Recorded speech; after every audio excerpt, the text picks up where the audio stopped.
Hello साथियों, नमस्कार। Welcome to जीजल्स। मैं हूं वरुण।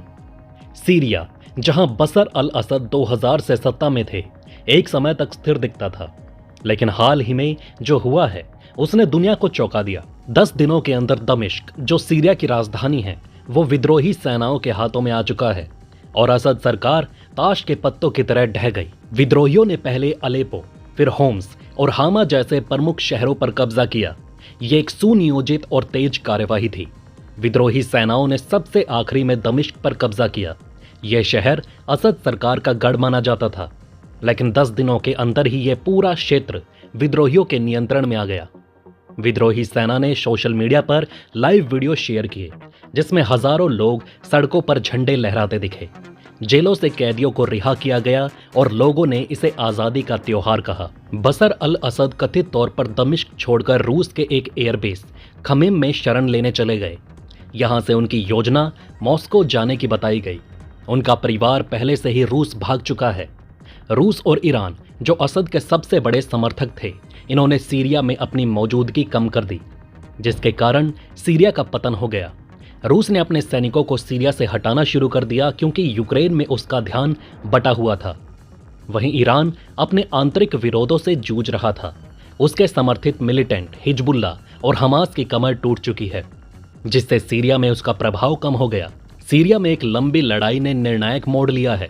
दरअसल सीरिया में 14 साल से जारी रहे युद्ध में यह बदलाव उम्मीद की किरण लाता है, लेकिन इसके साथ ही चुनौतियां भी खड़ी हैं। विद्रोही गुटों के बीच आपसी संघर्ष और अंतर्राष्ट्रीय ताकतों का हस्तक्षेप नई मुश्किलें खड़ी कर सकता है। सीरिया का इतिहास बताता है कि यह क्षेत्र हमेशा बदलाव और क्रांति का केंद्र रहा है। 1970 में बशर अल असद के पिता हाफिज अल असद ने तख्तापलट के जरिए ही सत्ता हासिल की थी, लेकिन आज फिर से एक बार सत्ता परिवर्तन दिख रहा है। अब देखिए, विद्रोही गुट अचानक इतने ताकतवर नहीं हो गए, बल्कि उसके पीछे बड़ी ताकतों का हाथ था। सीरिया के विद्रोही गुटों को फंडिंग, ड्रोन और हथियारों की आपूर्ति कथित तौर पर तुर्की और अमेरिका से हुई थी। विद्रोही सेनाओं ने टेक्नोलॉजी का भरपूर इस्तेमाल किया। लाइव वीडियो, ड्रोन हमले और सोशल मीडिया प्रचार उनकी सबसे बड़ी ताकत बने। आइए अब आपको समझाता हूं तुर्की, इजराइल और अमेरिका का सीरिया में अंदरूनी खेल। 2 मिनट आप मेरी बात ध्यान से सुनिए, सब कुछ क्लियर हो जाएगा। सीरिया, जो एक समय रूस और ईरान के मजबूत किले जैसा था, अब तुर्की, अमेरिका और इजराइल के गठबंधन का शिकार बन चुका है। तुर्की, जो हर दूसरे शुक्रवार को खलीफा का टाइटल लेकर खड़ा हो जाता है, वही तुर्की इजराइल के साथ मिलकर मुस्लिम देशों पर हमला कर रहा है। क्या यही है खलीफाई राजनीति? तुर्की की दोगला नीति ये दिखाती है कि राजनीति में दोस्त और दुश्मन सिर्फ मौके की बात होती है। वैसे तो आपको लगता होगा कि तुर्की और इजराइल एक दूसरे के जानी दुश्मन हैं, लेकिन यह सिर्फ दिखावा है। तुर्की और इजराइल ने सीरिया में ईरानी ठिकानों को खत्म करने के लिए एक गुप्त समझौता किया। तुर्की, जो खुद को मुसलमानों का रहनुमा बताता है, उसने चुपचाप इजराइल और अमेरिका के साथ हाथ मिला लिया। एक तरफ राष्ट्रपति रसप तैयब एर्दोगान ने मुस्लिम देशों में खलीफा बनने की कोशिश की और दूसरी तरफ इजराइल के साथ डिफेंस और इंटेलिजेंस डील की। इसी कारण उन्हें मुसलमानों का दगाबाज राष्ट्रपति भी कहा जाता है। 2022 में तुर्की और इजराइल ने डिफेंस पार्टनरशिप साइन की, जिसमें दोनों देशों ने सीरिया में साझा ऑपरेशन चलाने की बात मानी। इस ऑपरेशन का मकसद था ईरानी इन्फ्लुएंस को खत्म करना। तुर्की ने कुर्द विद्रोहियों के खिलाफ ऑपरेशन चलाने के बहाने सीरिया में अपनी सैन्य मौजूदगी बढ़ाई, लेकिन असली निशाना था रूस और ईरान के समर्थन वाली असद सरकार। तुर्की ने कुर्द विद्रोहियों पर हमला करने के लिए अमेरिका से हथियार लिए और उन हथियारों का इस्तेमाल सीरिया के अन्य हिस्सों में भी किया। तुर्की ने अपने बायरेक्टर TB2 ड्रोन का इस्तेमाल सीरिया के कई हिस्सों में किया, जहां रूस और ईरान समर्थक सेनाएं तैनात थी।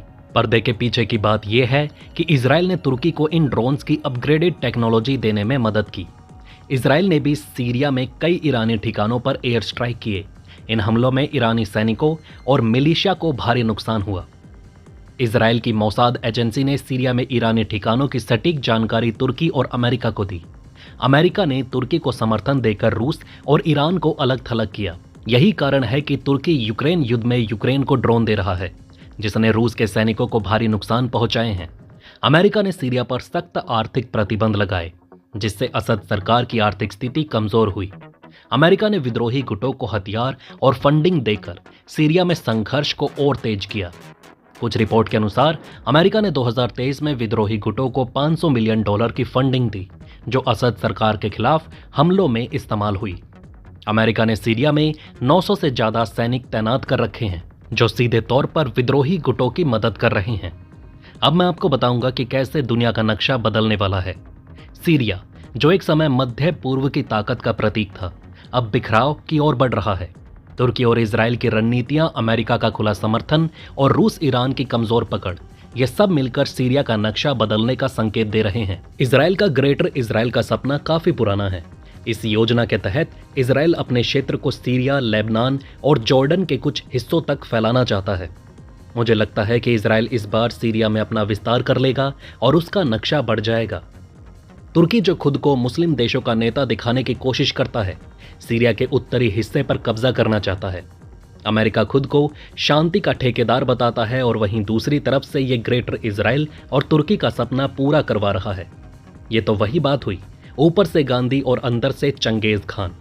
अमेरिका तुर्की और इजराइल को खुला समर्थन दे रहा है।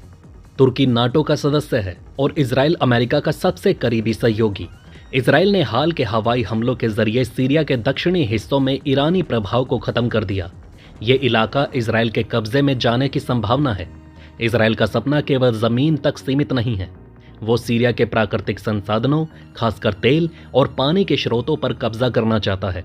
गोलान हाइट्स पर इजराइल ने 1970 के दशक में बड़े सैन्य ठिकाने बनाए थे। अब वो इन ठिकानों को सीरिया के और अंदर तक बढ़ा रहा है। वहीं तुर्की, जो लंबे समय से कुर्दों को अपना दुश्मन मानता है, सीरिया के उत्तरी हिस्सों पर कब्जा कर सकता है। यहां वो नई बस्तियां बसाकर अपनी सीमा को सुरक्षित करना चाहता है। एक और इम्पोर्टेंट बात यह है कि सीरिया मध्य पूर्व का रणनीतिक केंद्र है। यहां से दुनिया की प्रमुख गैस पाइपलाइंस गुजर सकती हैं और यही वजह है कि हर देश इस पर कब्जा करना चाहता है।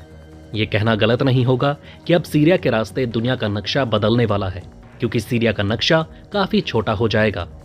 दक्षिणी हिस्से पर इजराइल का कब्जा, उत्तरी हिस्से पर तुर्की का कब्जा, बचा हुआ हिस्सा विद्रोहियों का हो जाएगा और सीरिया के राष्ट्रपति अब रूस में छुप कर रहेंगे।